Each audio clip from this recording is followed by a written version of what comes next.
Well, all right. Welcome, everybody, to another episode of the Hot Seat Podcast. It is your buddy CJ here, and tonight we're talking about the world of cars, music, movies, and so much more. Welcome back to all my subscribers. You know your buddy CJ loves and appreciates each and every one of you. If you're new, give me a like and subscribe. Guys, around here, we sure do have fun. And tonight we're talking about music, and specifically one of the greatest heavy metal albums of all time coming out of the decade of the 1980s. Guys, your buddy CJ is a music aficionado and a music lover. I always have been. I'm a child of the 80s. I'm a Gen Xer through and through. And coming up in the 80s, a big part of my story as a music guy was heavy metal and hard rock. Guys, I want to talk about the album, The Number of the Beast by Iron Maiden. Listen, no discussion about 1980s heavy metal is complete without talking about Iron Maiden in general, the new wave of British heavy metal, Noabum as it's known, and specifically this album, The Number of the Beast. Iron Maiden's third album, their first album with new vocalist Bruce Dickinson. And listen, this album really set the mold and to me set the bar, okay, for the new wave of British heavy metal that became so popular and so pervasive and so influential in the 1980s. Guys, let's go ahead and get right into this. I want to talk to you a bit about this album, some of the specifics, some of the details. I want to talk to you a bit about what this album means to me and sort of my origin story with this album, because I think it's a pretty good story. I want to tell you what I think about some of the songs and why I think this album is so important. And then, of course, I want to hear from you guys in the comments. What do you think? Is The Number of the Beast one of the greatest albums from a heavy metal standpoint coming out of the 80s or not?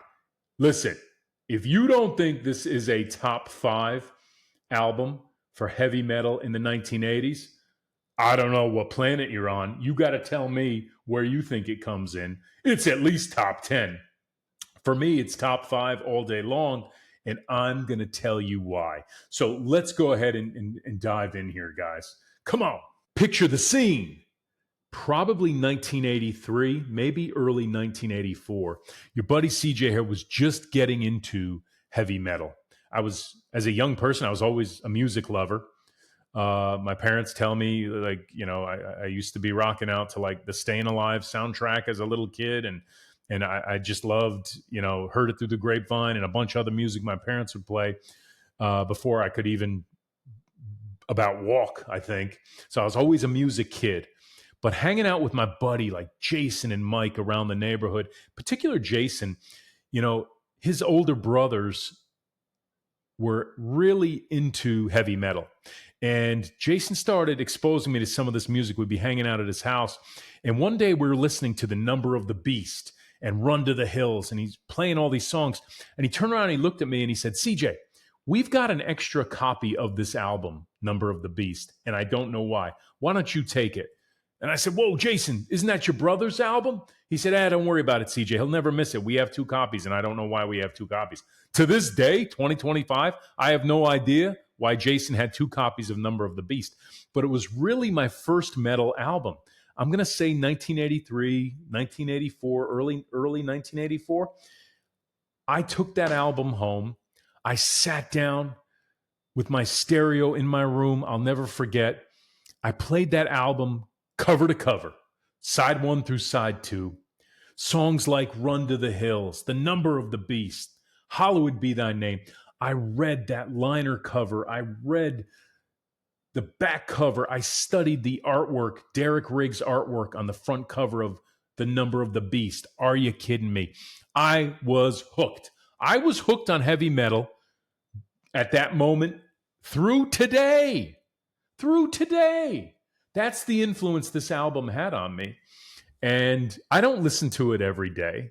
But when I'm in that heavy metal mood, all these years later, The Number of the Beast by Iron Maiden is still, listen, it's top 5 for me, all time, most significant, important 1980s heavy metal albums, particularly coming out of that new wave of British heavy metal. And listen, guys, let's keep going. Let's talk about Iron Maiden, The Number of the Beast, released in 1982. Let's go. This album, 1982's Iron Maiden, The Number of the Beast. Are you kidding me? This is one of the greatest, most significant, most important heavy metal albums of all time, and certainly on any list has to be top 5 most important albums coming out of the early 80s, that new wave of British heavy metal. Everything from the vocal performance of Bruce Dickinson to that 2-guitar attack, Dave Murray, Adrian Smith, bass playing by Steve Harris, and drummer Clive Burr. The artwork on this album, brilliantly illustrated by Derek Riggs. I remember studying this album as a kid, looking at that artwork, reading the back cover, the liner notes for hours while listening to this album. Listen, if you were a metalhead, a music aficionado in the 1980s, you have to acknowledge the importance and the influence of this album. This album is basically like a horror movie come to life, right down to the lyrics and the music, to the imagery on the album cover. These songs, if you go back and listen to them now, you can hear the prog rock elements of these songs. This is a sophisticated album for the early 80s. I'll tell you what, these are multi-layered songs. They are melodic. There is a lot going on. There's complex musicianship. There are various different parts and sections to these songs. They are just ridiculously powerful. You get that galloping rhythm that Iron Maiden became known for. Songs like The Number of the Beast, Run to the Hills, Hallowed Be Thy Name. Are you kidding me? This is a legendary and powerful album, and I claim has to be on any list of the greatest heavy metal albums of all time, particularly for the 1980s. Come on, let me know what you think. Guys, let's keep going. You know, one of the things with this album, and I've gone back and now listened to it, side 1 straight through, side 2 straight through. I did that twice in preparation for this episode. I hadn't done that in years. I'd listened to several of the songs, and I'm going to talk about my favorites in just a moment. But it struck me, right? Now that I'm doing more music content and album reviews, with the advent of Spotify and streaming and those types of things that I use every day, it's not terribly often that I listen to albums straight through as they were originally produced and recorded. Side A through side B, side 1 through side 2, in order, as the artist and the producer originally created these works of musical art, including The Number of the Beast by Iron Maiden. So over the past 24 hours, as I listened to The Number of the Beast, both sides, all 8 songs, the number one impression I had was how sophisticated and complicated and multi-layered this album is, track by track. Now, as a child of the 80s, when this album first came out, and when I got my copy, I think around 83, 84, to me, it was just about, you know, the sound and the graphics and the total impact, right? You know, we wanted that heavy metal experience, the new wave of British heavy metal. And it was the guitars forward in your face, that 2-guitar attack. Iron Maiden had it. Judas Priest had it. The drums are so forward in this album. You know, it's just unbelievable. Run to the Hills. Are you kidding me? Gangland. The drums just will rock your world, and certainly rocked our world in the 80s. But going back and listening to the album cover to cover, so to speak, now I have a renewed appreciation for the level of musicianship, the progressive rock influence. Listen, if you're a prog rock guy and you don't think you're into 80s heavy metal, I ask you, stop what you're doing after you watch my video here tonight. Go listen to The Number of the Beast by Iron Maiden. And if you don't see the prog rock influence and leads coming through there, listen, you tell me. This album, as opposed to Iron Maiden's first couple of albums with Paul Di'Anno, you really do get that melodic, multi-layered, complex, I'll say fully developed songs. For 1982, this is a very well matured, produced album with just an incredible performance at any level, from the vocals to the bass to the rhythm guitar, the lead guitar, and the drums.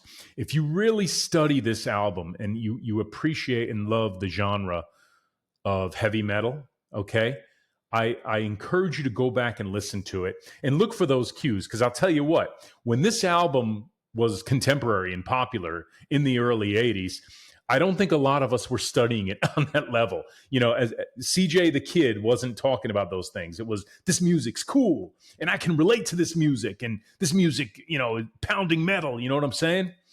But listen, going back and listening to it, I think I get sort of a new appreciation for it. Let's take a look at a couple of other things. One of the cool things about this album, we looked at that cover art, but guys, going back and looking at the rear cover, what I want to tell you is, and it was part of the experience of listening to music on vinyl in the 80s, we'd buy the record, we'd unwrap it, right? We'd pull the vinyl out of the cover and out of the sleeve. We'd put it on the turntable. Then we'd sit down, maybe we'd lay down on our bed or sit down on the floor, right? I still remember it like it was yesterday. And we would read that album cover front and back. Then we'd pull out the liner and we'd read the liner notes front and back again and again. We didn't have the internet, right?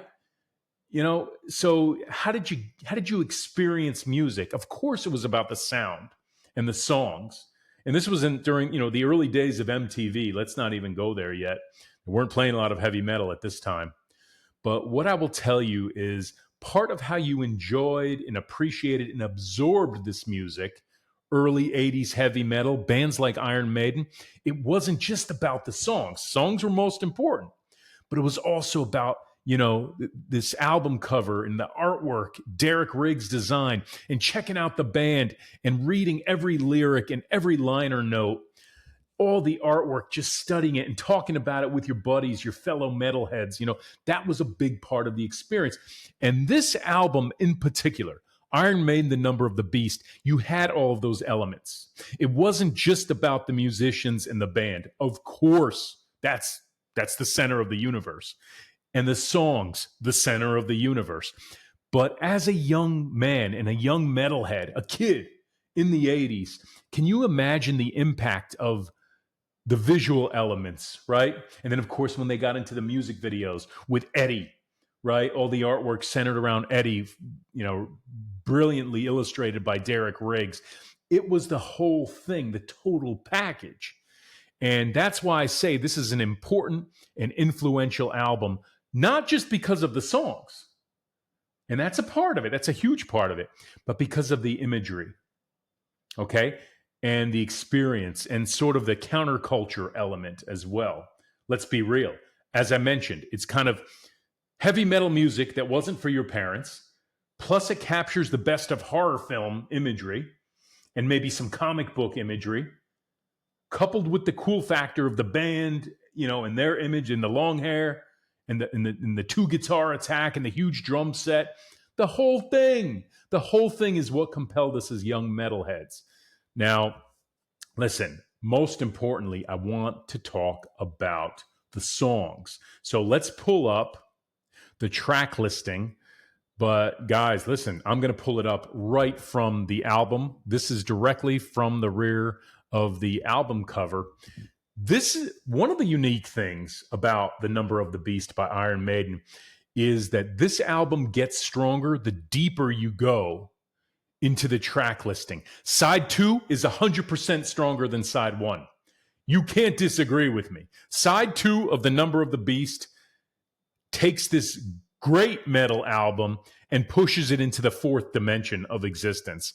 Are you kidding me? The Number of the Beast, the title track.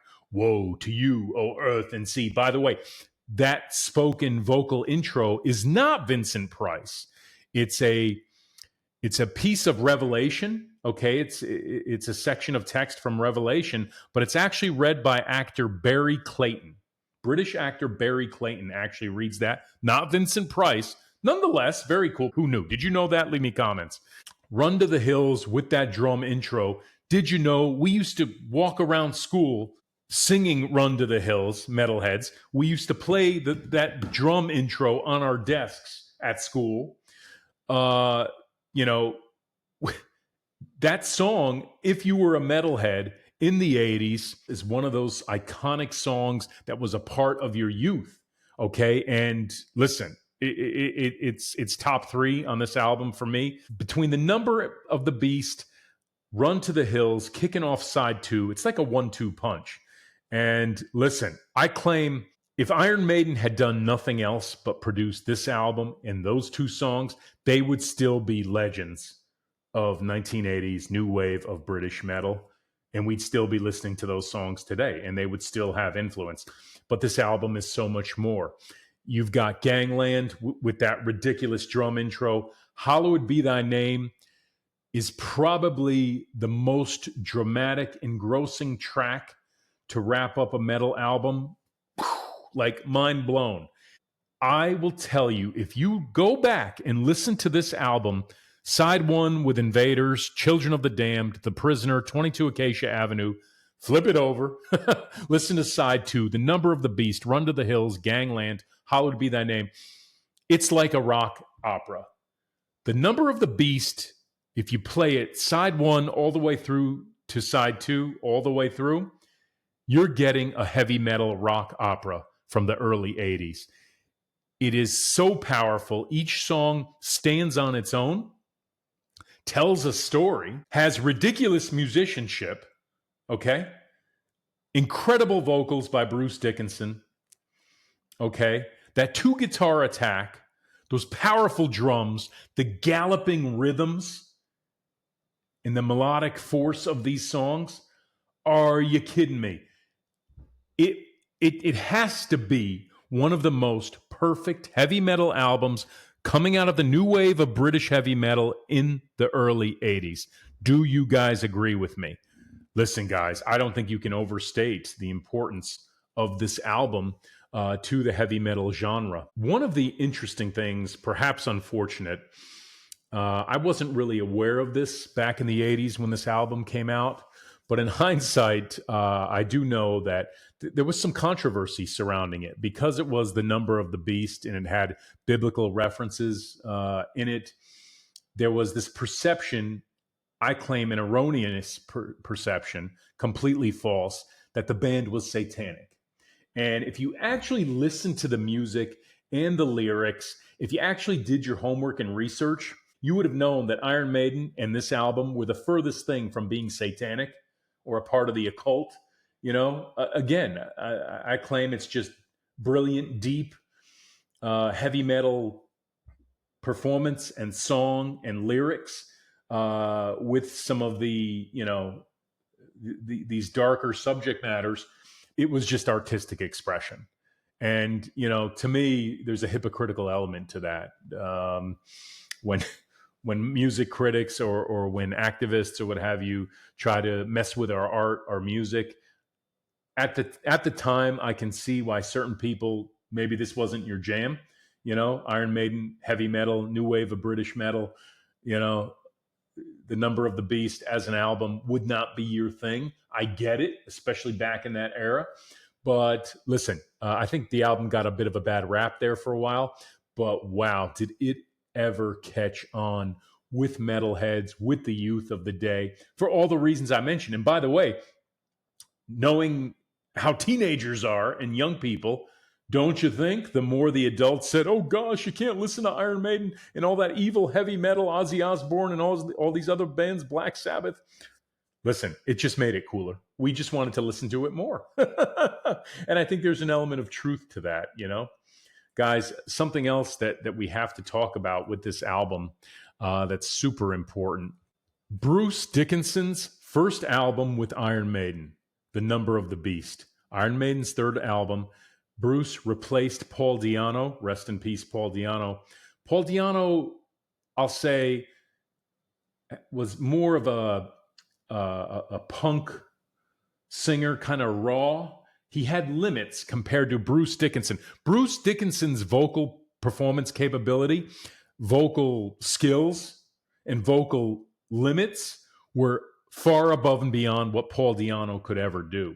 So, as Iron Maiden was getting ready for takeoff with jet fuel in their career, Bruce Dickinson was really the vocal leader and the vocal weapon that they needed. And really, Bruce's vocal performance on albums like The Number of the Beast were just way far above and beyond anything that Paul Di'Anno could ever have done. So Bruce Dickinson was the vocalist Iron Maiden needed. I know, myself included, guys, a lot of us are fans of what Paul Di'Anno did in the first two Iron Maiden albums, Iron Maiden and Killers, no doubt. And there's some great songs. Running Free, oh God, Remember Tomorrow, so many Killers itself, like so Phantom of the Opera, like so many great songs, right? And so many great performances. But Bruce Dickinson is twice the vocalist, maybe three times the vocalist Di'Anno ever was. So it was a very important moment in Iron Maiden's career, and they weren't wasting any time. Bruce's performance on this album was ridiculously strong, but he was surrounded by that two guitar attack. Dave Murray and Adrian Smith, Steve Harris on bass, Clive Burr on drums. This band was fully loaded. And listen, it all came together on The Number of the Beast. The songs, the writing, the imagery of the album. But listen, make no mistake, I'll tell you what, it's all about the music, right? If the music wasn't there, the imagery and the other things I talked about wouldn't matter. It all starts with the music. In fact, it ends with the music too. And this is a powerful performance. Side one, side two, the all 8 songs. The album gets stronger on side 2. Come on, you got to agree with me on that. All right, guys, that's about it. I wanted to come on here and talk just a little bit about The Number of the Beast by Iron Maiden. Let me know what you guys think. Did I miss anything? Do you agree with your buddy CJ that this is one of the most important albums coming out of the 80s, that new wave of British metal?